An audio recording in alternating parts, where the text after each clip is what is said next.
नमस्कार मित्रों, आज हम एक ऐसे प्रश्न का उत्तर खोजेंगे जो हर पुरुष और स्त्री के मन में कभी न कभी उठता है। शारीरिक संतुष्टि यानी संभोग को महीने में कितनी बार करना चाहिए? क्या ज्यादा करने से हानि है? क्या कम करने से संबंधों में दूरी आ जाती है? और चाणक्य नीति इस विषय पर क्या कहती है? चलिए जानते हैं चाणक्य नीति के अनुसार इस महत्वपूर्ण विषय का सत्य। चाणक्य कहते हैं, स्त्री और पुरुष के बीच का संबंध केवल शारीरिक नहीं होता, यह आत्मिक भी होता है। संभोग केवल शरीर की भूख नहीं, यह स्नेह, प्रेम और विश्वास को गहरा करता है। ऋग्वेद में भी उल्लेख है कि पति पत्नी का मिलन धर्म, अर्थ, काम और मोक्ष की यात्रा का सहचर्य है।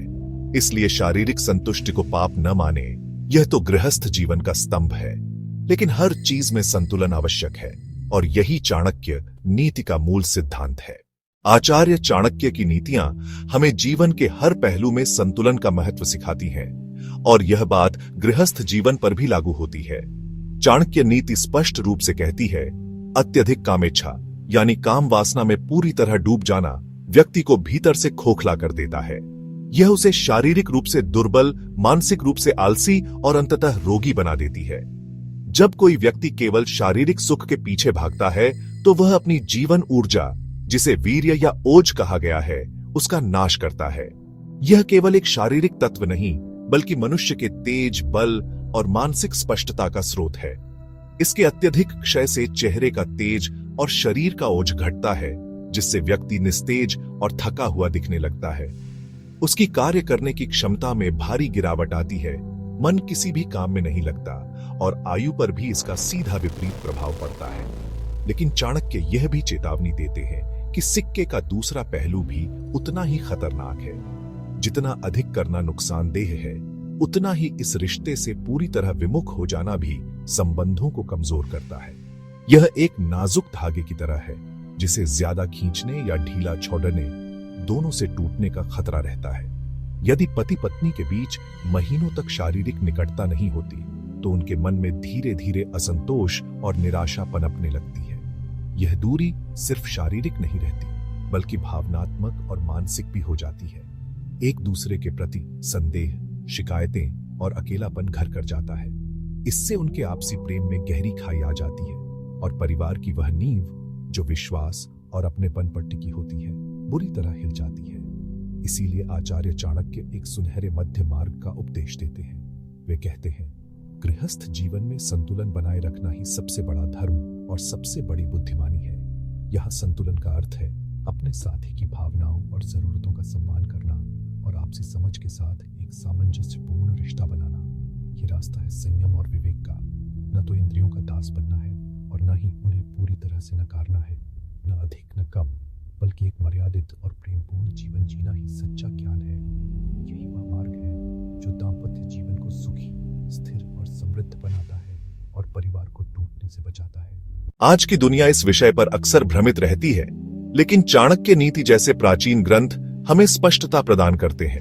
तो शारीरिक और मानसिक संतुलन बनाए रखने के लिए आदर्श आवृत्ति क्या है? यह सबसे महत्वपूर्ण प्रश्नों में से एक है। चाणक्य एक सीधा सिद्धांत देते हैं, काम का सेवन उतना ही करना चाहिए जितना शरीर और आयु की दृष्टि से उचित हो। यह कठोर नियम के बजाय आत्म जागरूकता और संयम पर जोर देता है। यहां मुख्य शब्द उचित है, जिसका अर्थ है अपने शरीर की सुने और उसकी सीमाओं का सम्मान करें। यह संतुलन की कला है, न कि दमन या अधिकता की। हालांकि सामान्य दिशा निर्देश मौजूद हैं। 25 से 35 वर्ष की युवावस्था में, जब शरीर ऊर्जा से भरपूर होता है, प्रति सप्ताह 2 से 3 बार की आवृत्ति को स्वस्थ माना जाता है। यह जीवन शक्ति और उत्साह का समय है। 35 से 50 की आयु में, जब जीवन की जिम्मेदारियां बढ़ती हैं, तो यह आवृत्ति घटकर प्रति सप्ताह 1 से 2 बार हो जाती है। यह कमी ओजस या जीवन ऊर्जा को संरक्षित करने में मदद करती है, जो दीर्घकालिक स्वास्थ्य के लिए आवश्यक है। इस प्रकार महीने में लगभग 8 से 12 बार की आवृत्ति एक अच्छा प्रारंभिक बिंदु है। लेकिन याद रखें, ये संख्याएं पत्थर की लकीर नहीं है। आपका व्यक्तिगत स्वास्थ्य, आहार, व्यवसाय और यहां तक कि जलवायु भी एक भूमिका निभाती है। एक शारीरिक श्रम करने वाले व्यक्ति की जरूरतें एक बौद्धिक कार्य करने वाले से भिन्न हो सकती हैं। आवृत्ति के अलावा चाणक्य ने कुछ नियम भी बताए हैं जो इस क्रिया को पवित्र बनाते हैं।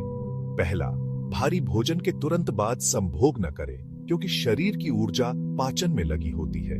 दूसरा, नशे की अवस्था में कभी संबंध न बनाएं, क्योंकि यह चेतना को धूमिल करता है। सबसे महत्वपूर्ण नियम है स्त्री का आदर करना। यह मिलन केवल वासना के लिए नहीं, बल्कि स्नेह और प्रेम के लिए होना चाहिए।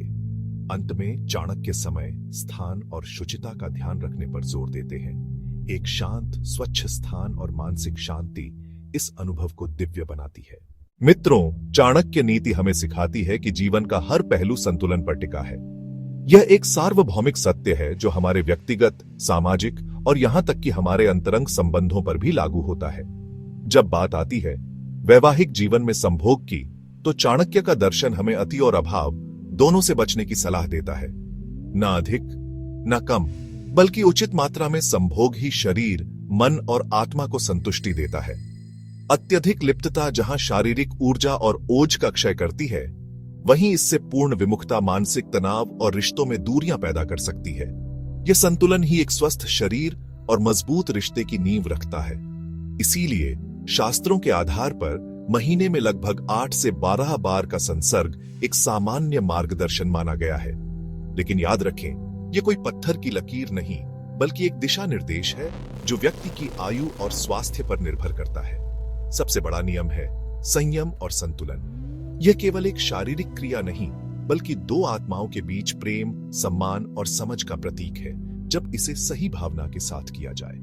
यही चाणक्य का शाश्वत संदेश है और यही एक सुखी, समृद्ध और सामंजस्यपूर्ण जीवन का परम सत्य।